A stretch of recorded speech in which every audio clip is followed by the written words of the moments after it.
Hey, what's going on, guys? It's Kani Washington with Go Therefore here, and I just want to welcome you to another Monday Manna. And so we're going to be in Matthew chapter 5, and we're going to begin in verse 3. And this is Jesus speaking here, and this is something called the Beatitudes.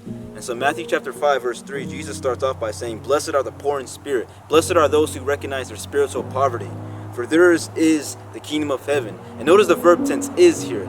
The verb tense is present tense. So Jesus here is saying, blessed are those who realize they're spiritually poor, and the kingdom of heaven belongs to them. And so Jesus goes on by saying in verse 4, "Blessed are those who mourn, for they shall be comforted." And so when you realize your spiritual condition, you realize that you're spiritually poor, and you begin to mourn your spiritual condition. You realize that, man, hey, there's nothing good inside me, so you begin to mourn. And so Jesus in verse 5 says, "Blessed are the meek, for they shall inherit the earth." Blessed are the meek. What does that word meek mean? Blessed are those who are humble. And so when you come to the foot of the cross, God has to start from scratch. And so you realize that, hey, I'm spiritually poor, there's nothing good inside of me. So you mourn that spiritual condition, and then this causes you to be humble. It causes you to be humble. And so Jesus goes on by saying, "Blessed are those who hunger and thirst for righteousness, for they shall be filled." And so what you need is, when you realize that you're spiritually poor, there's nothing good in you, you mourn that spiritual condition. This causes you to be humble. And so you need one thing, and you need righteousness. And Jesus says, "Blessed are those who hunger and thirst for righteousness, for they shall be filled." And in verse 7, Jesus goes on by saying, "Blessed are the merciful, for they shall obtain mercy."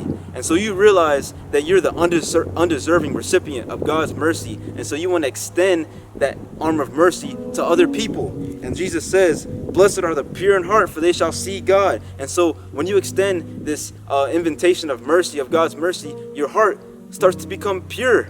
And so in verse 9, we're climbing this spiritual ladder here. Jesus says, "Blessed are the peacemakers, for they shall be called the sons of God."